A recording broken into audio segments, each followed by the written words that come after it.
우리 에베소서 4장을 가보겠습니다. 지난번에 교재를 드린 이후에 계속 이어지는 교재인데요.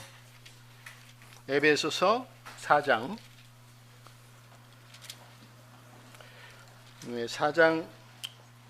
1절부터 몇 절만 읽어보겠습니다. 그러므로 주 안에서 갇힌 내가 너희를 권하노니 너희가 부르심을 입은 부름에 합당하게 행하여 모든 겸손과 온유로 하고 오래 참음으로 사랑 가운데서 서로 용납하고 평안에 매는 줄로 성령이 하나 되게 하시는 것을 힘써 지키라. 우리가 왜 하나가 되어져 있는가? 우리는 몸의 비유를 통해서 신약교회 성도들을 이 몸의 비유를 통해서 구조와 기능이 다르지만 우리는 한 몸으로 부르심을 받았다. 그래서 하나가 되는 것을 힘써 우리는 지켜야 된다. 근데 그 하나가 되어지는 그 필요한 요소가 무엇인가? 2주 전에 그런 교재를 드렸습니다. 예루살렘 교회가 큰 부흥이 왔잖아요. 큰 부흥이 왔는데 함께 따라온 문제가 무엇이었는가? 육신의 성향이 함께 들어왔다. 그래서 양적인 성장이 따르게 될 때 함께 따라야 할 성장이 무엇이냐? 질적인 성장이라고 하는 말씀을 드렸어요. 그럼 질적인 성장이라는 게 무엇이냐? 하나됨을 이루는 것이라는 거죠. 거기에 위선이 없는 거룩한 사랑, 우리가 사도행전 5장에서 볼 수가 있죠. 위선이 없는 거룩한 사랑이라는 거죠. 그리고 차별이 없는, 성도 간에 어떤 차별이 없는 그러한 균형을 가져야 하는 이런 하나됨이 부흥과 함께 양적인 성장과 함께 따르지 못하면 이 양적인 성장은 더 많은 위험적인 요소를 가져오게 된다 하는 것들에 대해서 우리가 예루살렘 교회의 부흥의 과정을 통해서 배울 수 있는 원리가 무엇이냐? 하나가 되어지는 것을 우리가 참으로 필요로 한다. 이런 필요성들에 대해서 살펴보았고, 그리고 에베소를 통해서 하나가 되라고 하는 이 명령을 이루기 위해서 필요한 요소가 무엇인가? 두 가지 부분을 크게 말씀을 드렸어요. 필요한 덕목. 여기에 4장에 보면은 2절에 나오죠. 겸손, 온유, 오래 참음, 사랑. 그래서 이런 필요한 덕목이 함께 성장해야 된다. 그 다음에 4장 몇 절이냐면 12절을 한번 보시죠. 13절에 보면 우리가 다 하나님의 아들을 믿는 것과 아는 일에 하나가 되어 온전한 사람을 이루어. 믿는 것과 하나님의 아들을 믿는 것과 아는 것이 하나가 되어야 된다. 일치. 그래서 오늘 세 가지 정도를 좀 나누고자 합니다. 우리가 하나가 되어지는 필요한 요소 가운데 필요한 덕목이 무엇인가? 여기에 겸손, 온유, 그 다음에 오래 참음, 그리고 사랑. 자, 오늘 이 네 가지 덕목을 다 말씀을 못 드리고 겸손하고 오래 참음에 대해서 교재를 드리겠습니다. 그리고 이제 두 번째로 우리가 일치, 아는 것이 하나가 되어야 된다.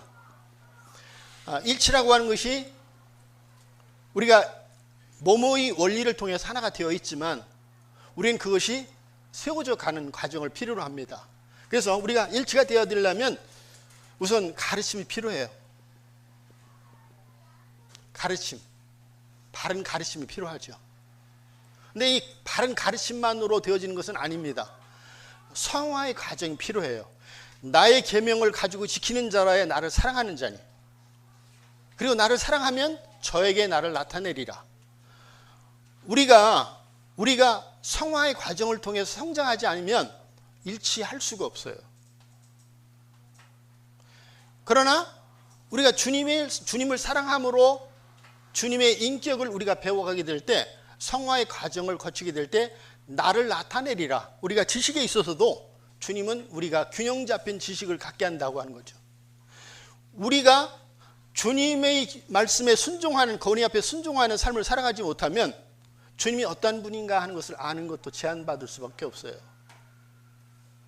또 우리의 지식도 마찬가지입니다. 그래서 성화의 과정을, 일치라고 하는 것은 가르침이 필요하지만 여기에 따르는 성화의 과정이 필요하다. 그 다음에 영화. 우리가 고린도전서 13장에 보면은 지금은 희미하나 지금은 희미하지만 그때는 우리가 온전하게 알리라고 하는 말씀이 기록이 되어 있어요. 그래서 우리가 영화롭게 될 때 우리는 모든 것이 하나가 됩니다. 주님을 아는 것, 주님을 믿는 것, 이 모든 것이 온전한 일치가 이루어지는 때가 언제냐? 영화로운 몸을 입을 때라는 거죠. 근데 우리가 지금 여기 과정에 성화라는 과정을 통해서 일치라고 하는 것들이 세워져 갈 때 교회는 힘을 받게 되고, 그리고 양적인 상정과 질적인 성장이 함께 조화를 이루면서 예루살렘 교회가 위기가 왔었지만 그 위기를 지혜롭게 넘겼을 때 더 많은 수가 더해졌다고 하는, 주의 말씀에 주의 도에 복종하는 놀라운 일들이, 또 영향력을 갖는 사람들이 예루살렘 교회에 더해진 이런 모습들을 우리가 역사를 통해서 보게 되는 거죠. 우리에게도 마찬가지라는 거죠. 그래서 이 겸손과 오래 참음에 대해서 한번 먼저 생각을 해보겠습니다.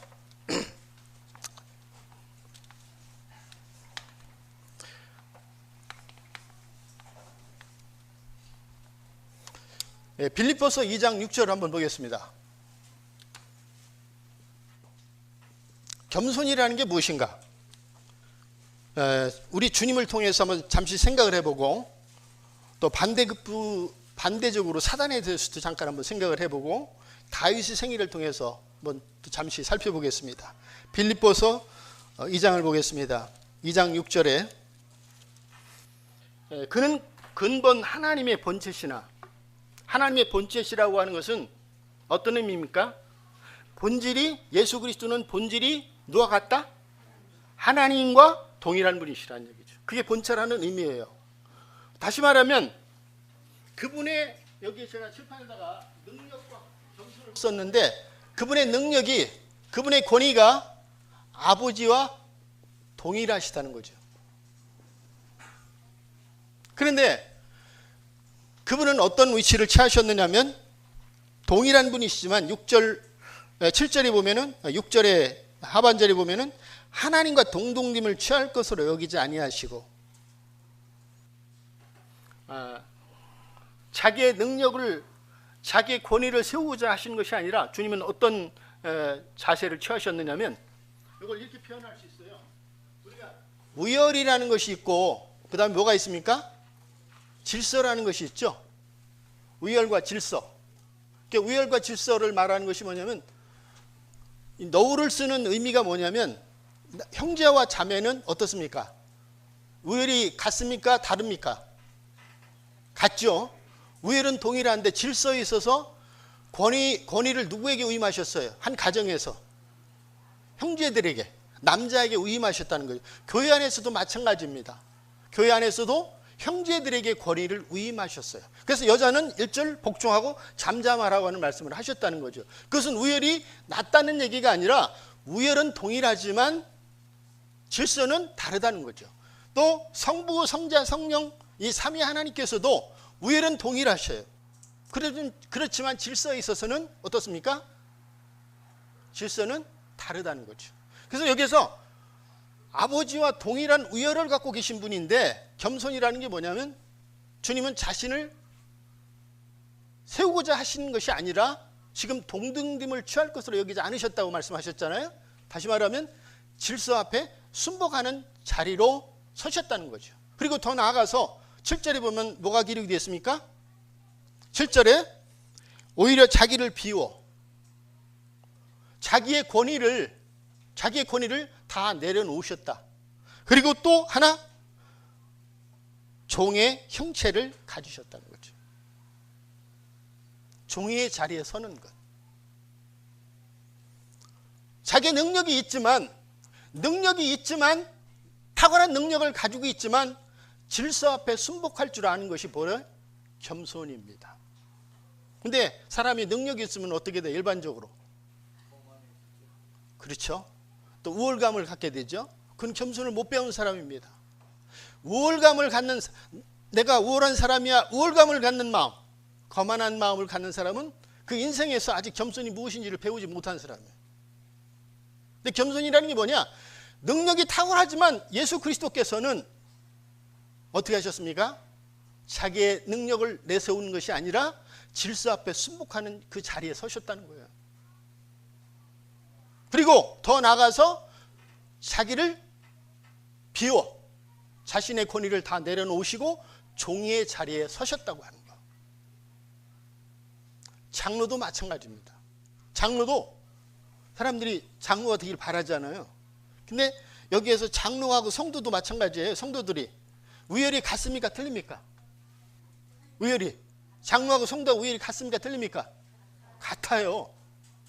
더 높고 낮은 관계가 아니에요. 그렇지만 질서에 있어서는 하나님은 장로들에게 뭘 위임하셨어요?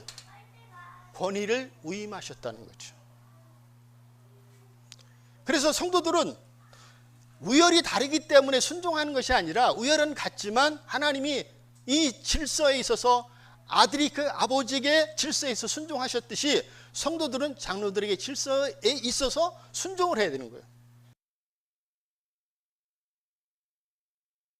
아버지와 아들과 성령의 관계, 삼위 하나님과의 관계에 있어서 우열의 질서, 그 다음에 남자와 여자에 대한 우열의 질서, 세 번째로 장로와 성도들의 관계에서의 우열과 질서. 이러한 질서를 모르면 장로들을 업신여기고 장로들을 불순종할 수 있는 이런 일들이 교회 안에도 일어날 수가 있는 거예요. 자, 그러면 이 겸손이라고 하는 것이 무엇인가 하는 것을 우리가 예수 그리스도의 삶을 통해서 지금 생각하는 거죠. 능력이 탁월하지만 우리 주님께서는 우열은 같지만 질서에 있어서 순복하는 자리에 서셨다는 거. 그리고 더 나아가서 자신의 권위를 내려놓으셨고 종의 자리에 서셨다는 거. 그러니까 장로는 종의 자리에 설 수 있는 것을 배우는 사람이어야 돼요. 종의 자리에. 제가 예전에 그랬잖아요. 성서교회 모임의 성서교회에 제가 아는 형제가 있었는데 여기 소찬형 형제라고 잠깐 있다가 천안에 있다가 내려간 형제가 있었는데 그 형제를 이야기하면서 나이가 같아요, 둘이. 그런데 제가 그 형제님을 대하기가 참 어렵습니다. 왜 어려우냐? 종의 자리에 서 있다는 거예요. 종의 자리에. 그러니까 장로의 품격은 종의 자리에 서 있어야 진정으로 영적인 권위가 주어지는 거예요. 자, 그런데 우리가 예수 그리스도를 통해서 지금 이 겸손이 무엇인가 하는 걸 같이 생각을 해보잖아요. 이사야서 14장을 한번 보겠습니다. 하나를 더 말씀드리고 보겠습니다. 우선 요한복음 17장을 한번 보겠습니다. 예수 그리스도의 겸손에 관해서 요한복음 17장에 보시면 몇 절이냐면 4절 한번 보겠습니다. 4절에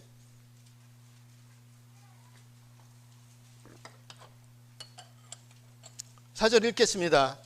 아버지께서 내게 하라고 주신 일을 내가 이루어 아버지를 이 세상에서 영화롭게 하였사오니. 주님은 그 능력을 가지고 어떤 일을 하셨는가? 어떻게 사용하셨는가? 사람이 능력이 있으면 어떻게 해요?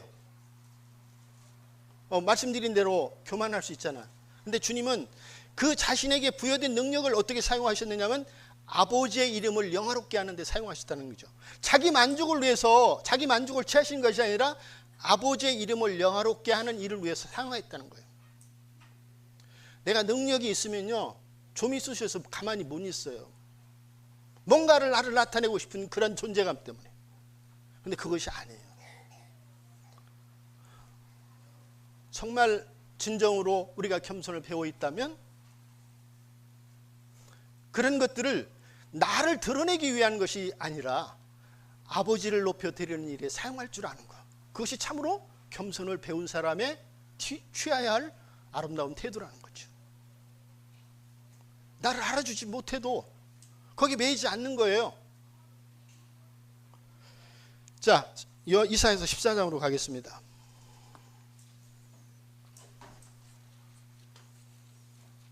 이사야서 14장에 보면 12절부터 잠깐 몇 절을 읽어보겠습니다. 구약의 983페이지가 됩니다. 너 아침의 아들 계명성이여 어찌 그리 하늘에서 떨어졌으며 너 열국을 엎은 자여 어찌 그리 땅에 찍혔는고. 내가 내 마음에 이르기를 내가 하늘에 올라 하늘의 뭇별 위에 나의 보좌를 높이리라. 내가 북극 지표의 산 위에 자정하리라. 내가 가장 높은 구름에 올라 지극히 높은 자와 비기리라 하도다. 자, 여기에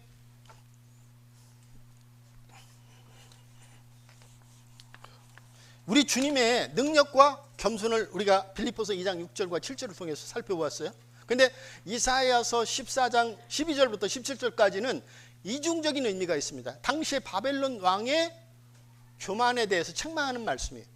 그렇지만 또 하나는 루시퍼, 계명성이라고 기르게 되어 있는데 사탄의 교만에 대해서 책망하는 내용입니다. 근데 그가 어떤 능력이, 하나님께서 피조물이지만 어떤 능력을 주셨는데 어느 정도까지 주셨습니까? 말씀해 보니까 어느 정도까지 주셨어요? 여기 13절에 보면은 이렇게 나오잖아요. 14절에 가장 높은 구름에 올라 지극히 높은 자 비길이라. 지극히 높은 자 비길 정도의 그 분량에 이를 정도로 사단은 큰 능력을 가지고 있다는 거죠. 그런데 그 능력을 지금 그는 어떻게 사용하고 있습니까? 질서 앞에 순복하지 않는 거죠. 비길이라. 여기에 세 단어가 나옵니다. 좌정하리라, 높이리라.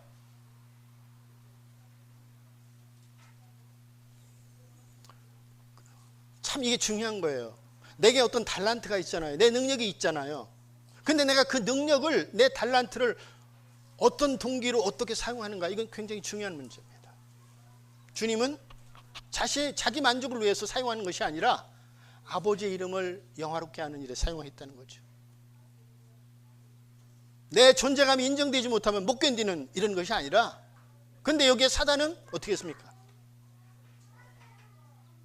그 능력을 가지고 질서 앞에 순복하는 것이 아니라 경쟁 상대로 본 거죠. 우리가 비길이라고 하는 것은 경쟁 상대로 본 거예요. 누구를? 피조물이 창조주를 갖다가 경쟁 상대로 본 거예요. 그리고 여기에 13절에 보면은 나의 이름을 높이리라. 자신을 드러내고자 하는 이러한. 그래서 우리가 어떤 그 재능이 있을 때요, 능력이 있을 때 정말 이거 잘못 사용하면 사단적인 것이 되는 거예요. 참 이런 것들을 우리는 이 하나 되는, 지금 이 하나가 되는 필요성 가운데 필요한 요소가 무엇인가, 이러한 부분에 있어서 참 겸손이라고 하는 것이 무엇인가, 그러나 겸손의 반대인 교만은 무엇인가 하는 것을 예수 그리스도를 통해서 겸손이라는 모습을 본다면 사단을 통해서 교만이라는 모습을 우리가 보게 된다는 거죠. 자, 그 다음에 사무엘상 18장을 한번 보겠습니다. 다윗의 생애를 통해서 잠깐 한번 보겠습니다. 겸손의 모습이라는 게 무엇인가. 18장에 사무엘상 18장, 우선 17장 내용 50절 한번 보고 18장으로 가겠습니다. 17장 50절에 보면은 읽어보겠습니다. 페이지수 구약의 437페이지가 됩니다. 읽겠습니다. 다윗이 이같이 물매와 돌로 블레셋 사람을 이기고 그를 쳐 죽였으나 자기 손에는 칼이 없었더라. 다윗은 조그만 물맷돌을 가지고 거구의 골리앗을 쓰러뜨렸습니다. 그는 탁월한 능력을 가지고 있는 사람이었어요. 그 다음에 18장 5절을 한번 보겠습니다. 18장 5절에 보면은 다윗이 사울을 보내는 곳마다 가서 지혜롭게 행하매 사울이 그로 군대의 장을 삼았더니 온 백성이 합당히 여겼고 사울의 신하들도 합당히 여겼더라. 다시 말하면 나이는 연소한 사람이었지만은 뛰어난 싸움 기술을 가지고 있어요. 그 다음에 담대한 사람이잖아요. 여호와 이름으로 싸움을 잘한다고 하는 것보다 더 중요한 게 뭐냐면 하나님을 의지하는 싸움, 그리고 하나님을 의지하는 그 근원을 통해서 담대함을 갖는 사람. 또뿐만 아니라 여기 18장 5절에서는 뭘 얘기하냐면 지도력이 입증된 사람이라는 거예요. 군대 사령관을 삼았는데 그가 지혜롭게 일을 처리했다고 성경에 기록이 되어 있어요. 지도력이 입증된 사람이에요. 자, 그런데 이 겸손은 뭡니까? 쭉 우리가 이제 24장으로 한번 보겠습니다. 24장에 보면은 자, 6절을 한번 보겠습니다. 5절부터 6절 449페이지가 됩니다. 자, 읽겠습니다. 그리한 후에 사울의 옷자락 뱀을 인하여 다윗의 마음이 찔려 자기 사람들에게 이르되 내가 손을 들어 여호와의 기름 부음을 받은 내 주를 치는 것은 여호와의 금하시는 것이니 그는 여호와의 기름 부음을 받은 자가 됨이니라 하고, 그는 은사와 역량이 탁월한 사람이었어요. 그렇죠? 골리앗을 쓰러뜨리고 지도력이 입증된 사람이었기 때문에 은사와 역량이 온 백성들이 그를 인정할 만큼 그런 사람이었어요. 그런데 그가 이제 여인들의 말에 의해서 어려움을 겪잖아요. 사울이 죽인 자는 천천히요 다윗이 죽인 자는 만만히로다.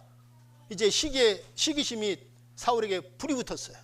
그래서 다윗은 이제 도망을 다녀야 되는 10여 년의 세월을 그런 어려움을 겪습니다. 근데 기회가 왔잖아요. 사울을 죽일 수 있는 절호의 기회가 왔어요. 그렇지만 다윗은 어떻게 합니까? 그 마음속에 확정된 마음이 뭐냐? 질서 앞에 순복하는 마음이라는 거죠. 그게 겸손이에요. 능력이 있고 은사가 있지만, 역량이 있는 사람이었지만, 그런 사람이었음에도 불구하고 하나님이 세우신 질서 앞에 순복을 배우는 그런 중심을 가지고 있는 사람이었다는 거죠. 그것이 바로 겸손이다. 그런데 능력도 없으면서 은사도 없으면서 겸손을 배우지 못한 사람이라면 참 그건 너무도 교만한 거죠. 그래서 우리는 이 예수 그리스도를 통해서, 사단을 통해서 겸손이 무엇이고 교만이 무엇인가 하는 것을 비교해보고, 또한 하나님과 합한 사람이었던 다윗의 생애를 통해서 참으로 겸손이 이런 것이구나 하는 것을 우리는 성경적인 정의를 내려볼 수가 있어요. 어디 형제자매들, 저도 마찬가지입니다만 형제자매들 겸손하십니까? 겸손을 배우셨어요? 진짜 우린 그걸 배워야 돼요. 정말 겸손을 배우는 사람이 되어야 돼요.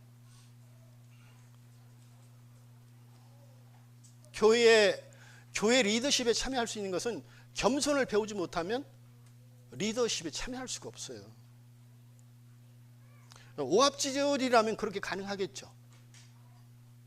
그러나 우리가 주님을 추구하는, 진정한 주님을 추구하는 마음이라면 그런 것은 용납되어서는 안 되는 거예요.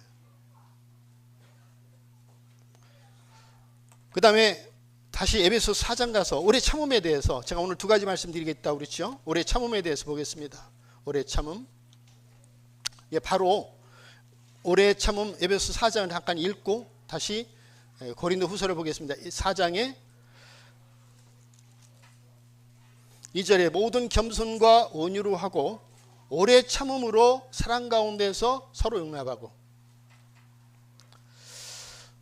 예전에 어느 형제님이 제게 그러한 평생에 남을 말을 해주셨어요. 평생에 남을, 제 마음속에 늘 어떤 좌우명처럼 남아있는 말 한마디가 있었는데 저를 붙들고 그런 얘기를 하셨어요.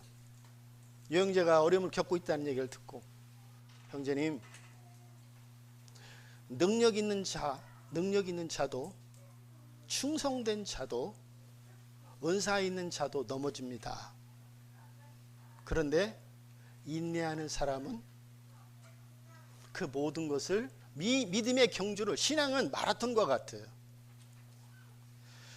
솔로몬은 굉장히 탁월한 재능을 가지고 있었잖아요.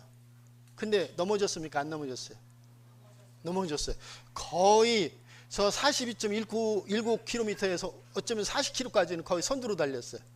그런데 그 이후에 그 삶이 다 무너져 버렸어요. 근데 넘어졌으면 정말 자신을 참으로 하나님의 시간에 근신을 배우고, 그러면 또 하나님이 회복을 시킵니다. 나중에 또 제가 뭐 그런 교제를 드릴 기회가 있을 거예요. 그런데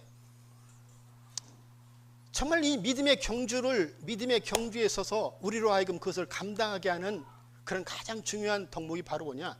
인내, 곧 오래 참음이라는 거예요. 그래서 야고보서에 보면은 이런 얘기가 기록이 됐어요. 욥의 인내를 너희가 들었고 그의 결말을 보았다, 눈으로. 이런 얘기가 성경에 기록이 되었어요. 그래서 그만큼 오래 참음이라고 하는 것은 성도들에게, 구원받은 성도들에게 모든 관계 속에서, 가정에서, 교회에서, 사회생활을 하면서 얼마나 우리가 이 부딪히는 문제들이 많습니까? 근데 그 부딪히는 이 문제를 견디게 하는 힘이 어디냐? 주님 앞에서 오래 참음을 배우게 될 때라는 거죠. 고린도후서 12장을 보겠습니다. 고린도후서 12장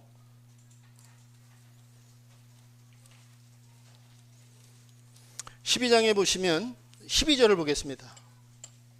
자, 읽겠습니다. 사도의 표된 것은 내가 너희 가운데서 모든 참음과 표적과 기사와 능력을 행한 것이라. 여기 사도의 표된 것 중에서 가장 먼저 앞선 것이 무엇이죠?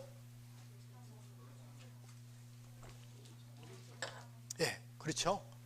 우리가 생각할 때 사도의 표된 것, 표적이 먼저 와야 되지 않을까 생각이 되죠. 그렇죠? 바울이 참 놀라운 그 사역에 있어서 길에 있어서 하나님은 그 바울을 통해서 놀라운 기적들을 행하셨어요. 뱀의 독사의 독에 물렸지만 죽을 줄 알았는데 죽지 않는 그 놀라운 그 기적을 보면서 그 토인들이 감동을 받아가지고 주님을 믿는 역사가 일어났다는 이런 부분이 있잖아요. 그런데 사도의 표된 것 중에서 가장 큰 것이 뭐냐? 오래 참음이다. 장로의 자리는요, 오래 참음이라고 하는 것이 훈련되어 있지 못하면 못해요. 사역도 마찬가지입니다. 오래 참음이라고 하는 것을 배우지 못하면요, 사역 못합니다. 정말 그 덕목 가운데 우리가 오래 참음이라고 하는 것이 얼마나 중요한가 하는 것을 우리가 생각을 해보게 되는 거죠. 그래서 필요한 덕목이 무엇인가? 하나가 되게 하는 이 필요한 덕목이 무엇인가? 그것은 소수의 사람들뿐만 아니라 모든 성도들이 겸손을 배우고 오래 참음을 배우고, 겸손과 온유는 서로 사춘이에요. 온유라는 말은 길들여진 사람이거든요. 겸손한 사람은 길들여져 있죠. 그렇죠? 그래서 같은 비슷한 내용으로 이해하시면 됩니다. 자, 그 다음에 일치에 대해서 한번 잠깐 또 생각을 해보겠습니다. 일치에 대해서 에베소서를 다시 돌아갑니다. 에베소서 4장에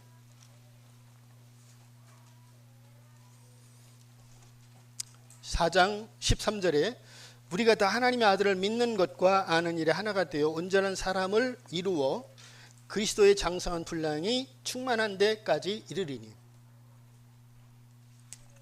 우리가 하나가 되는 일치에 있어서 지성이 성경적으로 우리가 교리적으로 교훈적으로 이런 가르침을 통해서 우리가 이렇게 성화의 과정을 통해서 믿는 것과 아는 것이 이렇게 일치가 되는 것이 참 필요해요. 근데 그런 부분에 있어서 중요한 게 뭐냐면, 자, 말씀을 찾아보고 말씀드리겠습니다. 역대상 12장입니다. 역대상 12장 구약 성경입니다.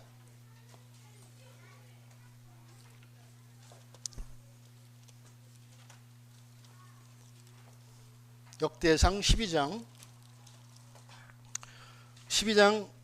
여기 이제 쭉 23절부터 37절까지 보면은 다윗의 군사들이 나옵니다. 그 이제 23절 한번 읽어볼게요.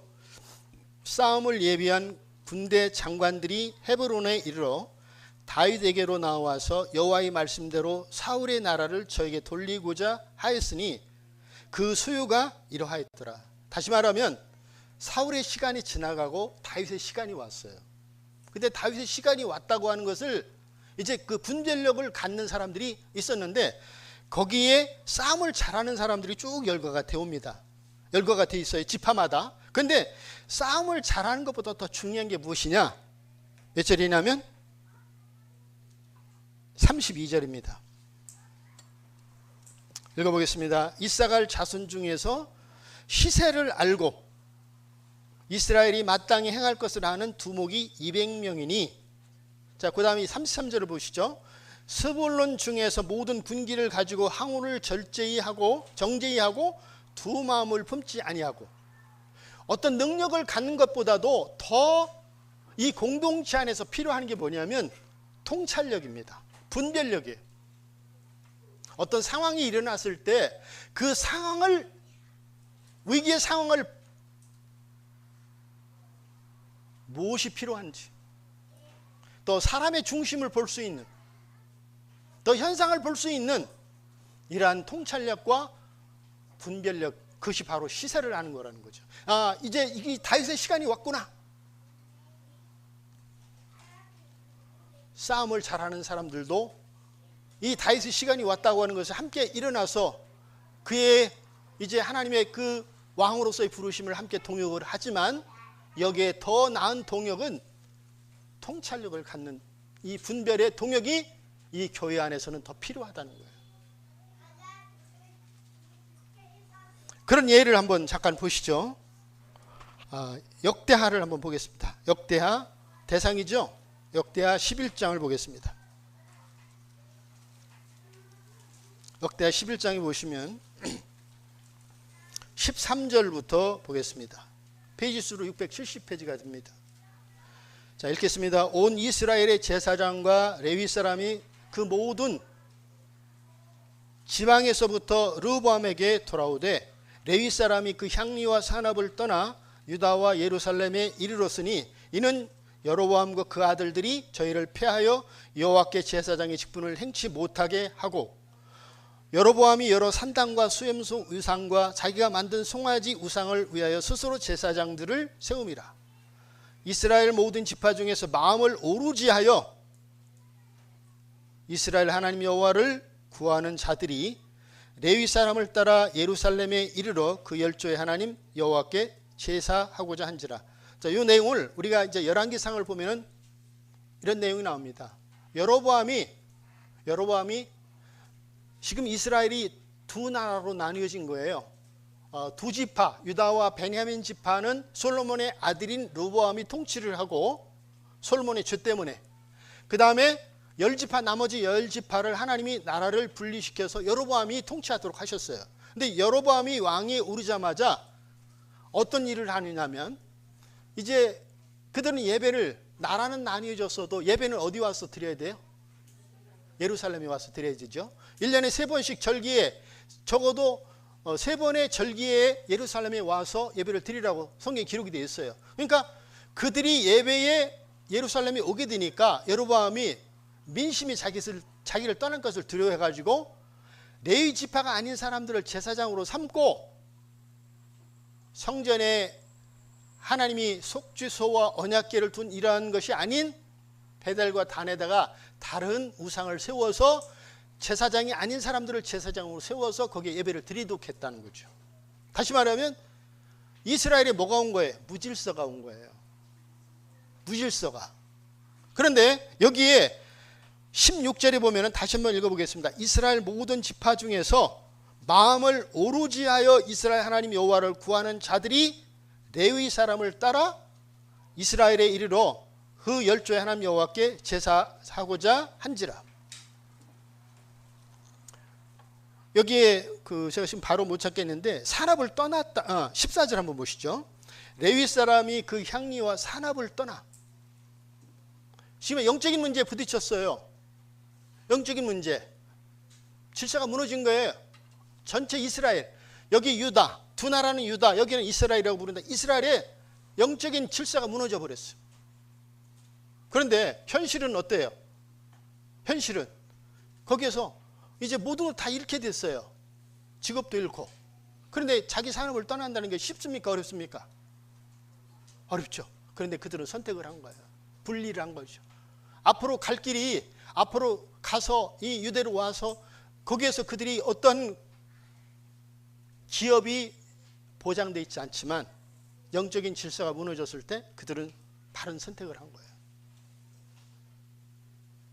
그래서 이 하나됨이라고 하는 것은 뭐냐면 무질서를 수용하는 게 아니에요. 하나됨이라는 것은 무질서를 수용하는 것이 아니라 바로 세워서, 다시 말하면 여기에 그들은 바로 세우기 위해서 분리를 했죠. 떠났죠. 그들은 대가를 지불한 거예요. 대가를 지불하고 어디로 왔습니까? 이제 유대로 오게 됐습니다. 그래서 우리가 하나됨을 외치니까 모든 것을 다 수용하는 것이 하나라고 얘기할 수가 있어요. 그럼 그것은 하나가 될 수가 없어요. 하나됨이라는 것은 무질서로 수용하는 것이 아니라 무질서를 바로잡고 그리고 합력해서 함께 나가는 것이라는 거죠. 거기 반드시 무질서를 회복하는 것이 필요한 거예요. 근데 거기에서 될 수 없기 때문에 그들은 분리해서 산업을 포기하고 16절에 이제 예루살렘에 이르렀다고 하는 이런 말씀을 성경 속에 해주고 있다는 거죠. 또 하나만 더 보겠습니다. 사무엘 하 15장을 보겠습니다. 사무엘 하 15장.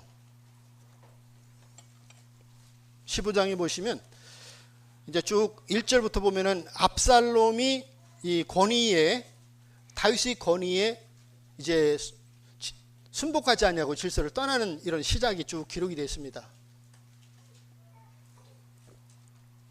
물론 다윗이 합당하게 하지 못한 이런 그 실수의 배경을 가지고 있지만 6절과 12절 한번 보겠습니다. 무릇 이스라엘 무리 중에 왕께 재판을 청하러 오는 자들에게 압살롬의 행함이 이 같아서 이스라엘 사람의 마음을 도적하니라. 그 다음에 12절에 제사 드릴 때 압살롬이 사람을 보내어 다윗의 모사 길로 사람 아히도벨을 그 성읍 길로에서 청하여 온지라. 반역하는 일이 커감에 압살롬에게로 돌아오는 백성이 많아지니라.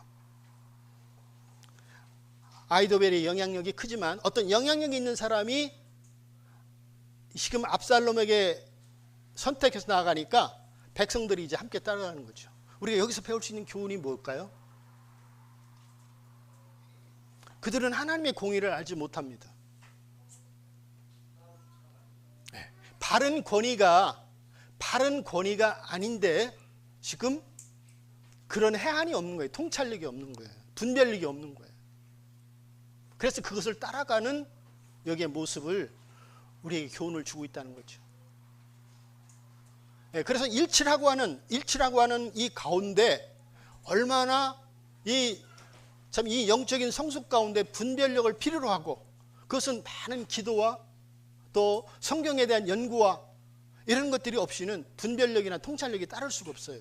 한계 내에서 말 그대로 주관적으로밖에 볼 수가 없는 거예요. 주님의 주관적으로 보는 것이 아니라 자기 주관적으로 볼 수밖에 없다는 거죠. 그래서 일치 안에는 이런 것들이 참으로 장성한 분량의 이런 분별력과 통찰력을 필요로 한다. 이것은 이스라엘의 역사를 통해서 우리가 교훈을 받게 되는 이런 교훈이라는 거죠. 그 다음에 이제 세 번째로 일치 가운데 전체적인 면에서 또 하나 보는 것은 디모데 전서를 보겠습니다. 디모데 전서 1장을 보겠습니다. 내용을 읽고 그 예를 한번 또 찾아보겠습니다. 디모데 전서 1장 5절에 읽겠습니다. 페이지 수로 신약의 336페이지입니다. 336페이지. 자, 읽겠습니다. 경계의 목적은 청결한 마음과 선한 양심과 거짓이 없는 믿음으로 나는 사랑이거늘. 우리가 서로 가정에서든 교회에서든 또 사회생활에서든 우리는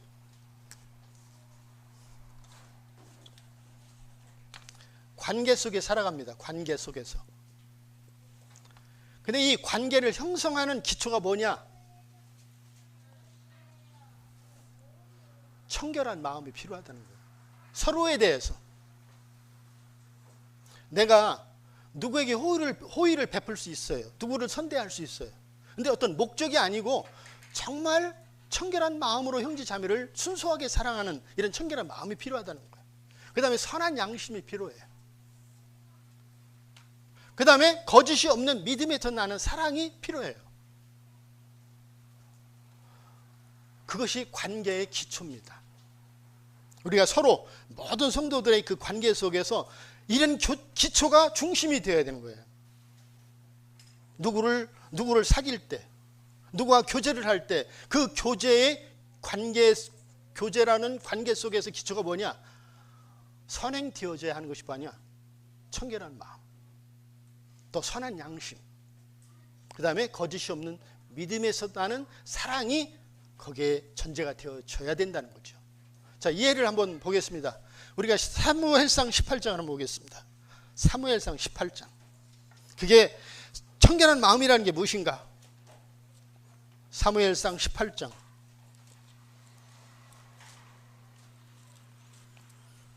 18장을 보면은 읽어보겠습니다. 다윗이 사울에게 말하기를 마침에 요나단의 마음이 다윗의 마음과 연락되어 요나단이 그를 자기 생명같이 사랑하니라. 말씀은 이렇게 간략하게 기록이 됐어요. 그런데 이것을 실천할 수 있는 사람은 천에 한 사람도 어렵습니다. 왜 그렇습니까? 사울 다음에 왕위를 계승할 사람이 누구였죠? 요나단이잖아요. 그렇죠? 요나단이죠? 그런데 왕을 뒤를 이을 순위가 요나단이란 말이에요. 자, 그런데 지금 다윗이 영웅적으로 나타났어요. 그런데 모든 이기심을 버리고 그 탁월한 역량을 존중할 줄 아는 마음, 그치 겸손히 배어있지 않은 사람은 그렇게 할 수가 없어요. 그가 나보다 탁월하다고 하는 것을 인정을 하기가 어려운 거예요. 그런데 요나단은 그렇게 했어요. 그게 정말 모든 사람이 다 할 수 있는 일이 아니라 청결한 마음을 가지고 있는 사람, 선한 양심을 가지고 있는 사람만이 할 수 있는 그런 덕목이라는 거죠. 또 23장을 한번 보시죠. 23장에 보시면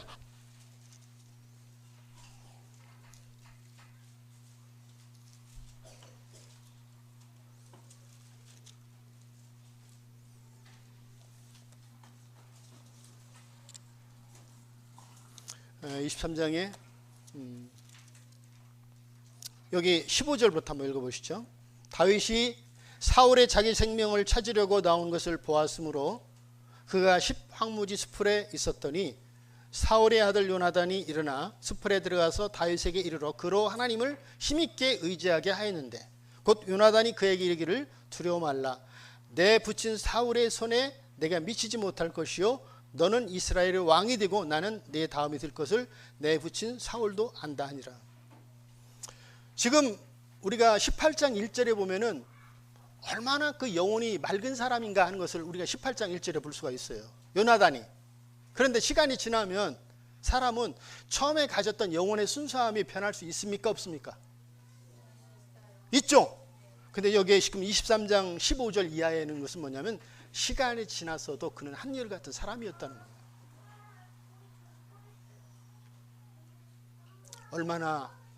얼마나 참 영혼이 맑은 사람인가. 그래서 이제 결국은 요나단이 선택에서 그 이후의 선택에 있어서 시행착오를 범한 부분이 있습니다. 그러나 이제 결국 사울과 함께 죽잖아요. 그런데 진정으로 요나단의 죽음을 슬퍼한 사람이 누구예요? 다윗이잖아요. 다윗을. 그리고 이제 우리가 사무엘하로 가가지고 무비보셋을 우리가 지금 거두잖아요. 누가? 다윗이. 근데 우리가 지난주에도 배웠잖아요. 요나단을 인하여 은혜를 베풀리라. 그게 요나단이 남긴 유산이에요. 요나단이 그 진실한 우정이 다윗의 그 마음속에 새겨져 있었기에 그는 요나단은 자신의 아들에게 이런 장애를 가지고 있었지만 그 외에 아무것도 해줄 수 없잖아요. 그렇지만 그 진실함이 유산에 되어서 결국은 다윗은 무비보셋을 돌아보도록 했다고 하는 거죠.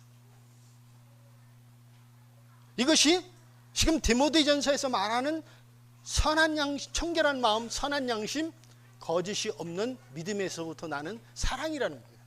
그런데 반대적인 것을 두 가지 정도만 더 살펴보고 오늘 말씀을 줄이겠습니다.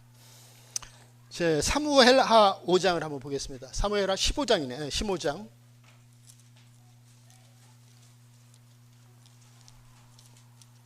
15장에 보시면 여기 아이도벨이 기록이 되어 있습니다. 12절에 좀 아까 읽었습니다만 읽겠습니다. 제사 드릴 때에 압살롬이 사람을 보내어 다윗의 모사길로 사람 아이도벨을 그 성읍 길로에서 청하여 온지라. 반역하는 일이 커가매 압살롬에게로 돌아오는 백성이 많아지니라. 여기 아이도벨은 원래 다윗의 친구였습니다. 후세도 마찬가지고. 그런데 아이도벨은 뭘 선택을 하죠? 권력에 있어서 누가 더 성공의 가능성을 갖는가? 성공의 가능성이 누구에게 있지? 지금 볼 때는 성공의 가능성이 누구에게 있습니까? 다윗에게 있습니까? 아니면 압살롬에게 있습니까? 압살롬에게 있어 보이니까 친구인데도 등을 돌리고 누구를 선택하는 거예요? 압살롬을 선택을 한 거예요.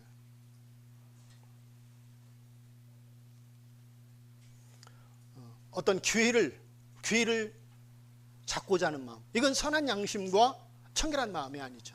그러니까 요나단하고 이렇게 비교가 되는 거예요.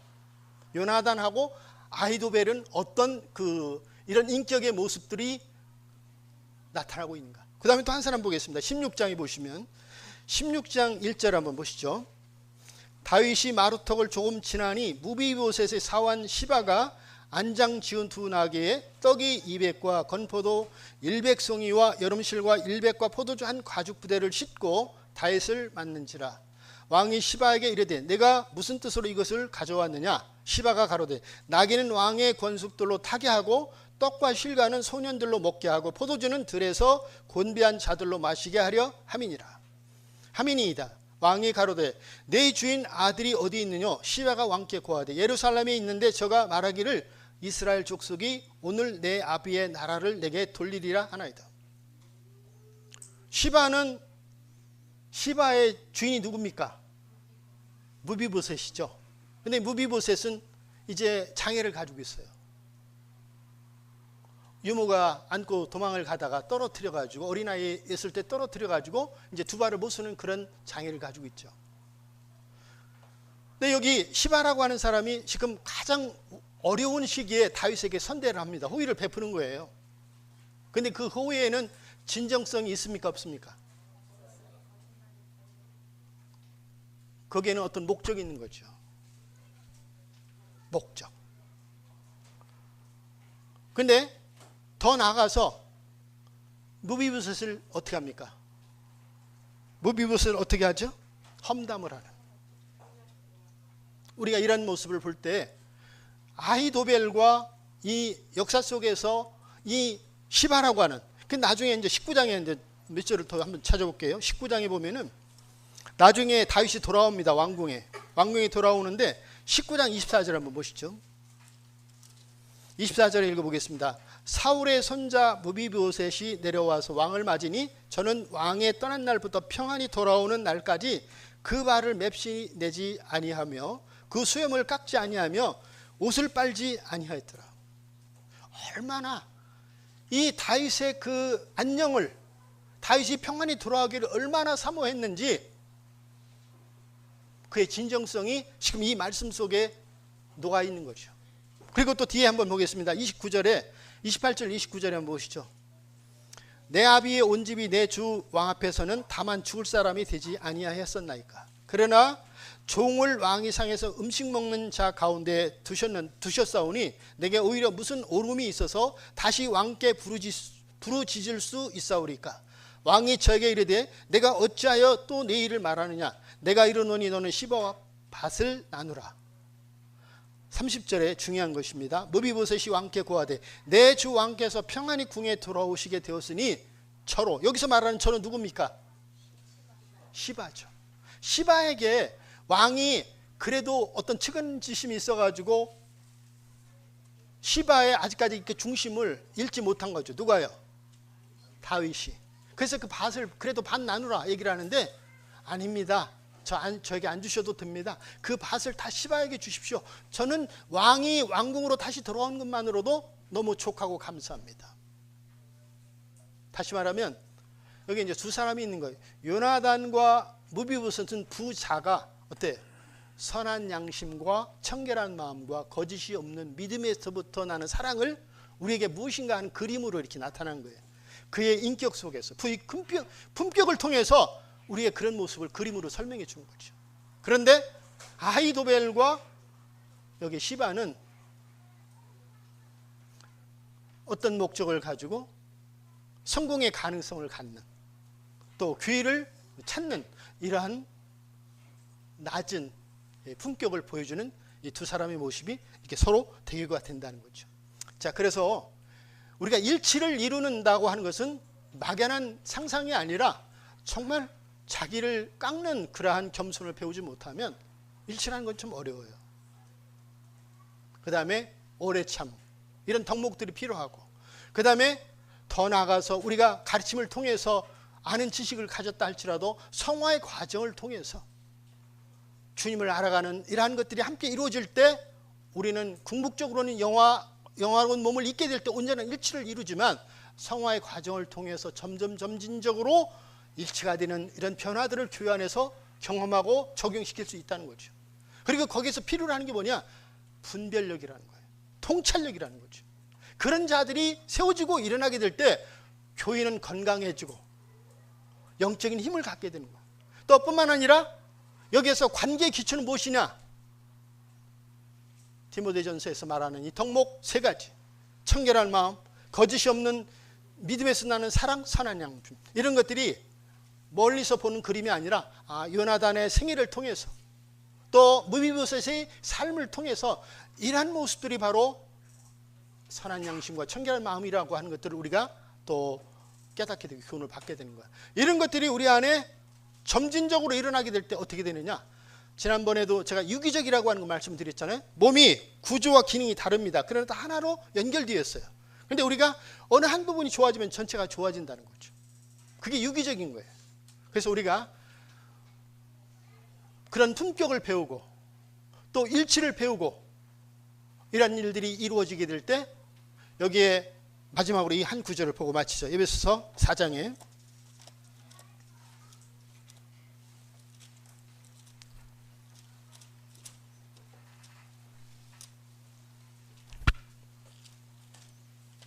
4장 여기 상하파요라는 말씀이 나옵니다. 16절의 말씀을 읽고 마치겠습니다. 그에게서 온몸이 각 마디를 통하여 신약의 313페이지입니다. 도움을 입음으로 연락하여 상합하여 완전한 조화를 이루게 된다는 거죠. 그러게 될 때 우리는 더 많은 주님의 은혜의 역사를 통해서 더 많은 사람들의 교회 안에 이러한 구원의 역사와 또 성도들의 이러한 또 출입을 통해서 더 많은 역사를 이룰 수 있는 이런 경험들을 우리가 가지게 된다고 하는 거죠. 자, 오늘 교제 여기까지 하도록 하겠습니다.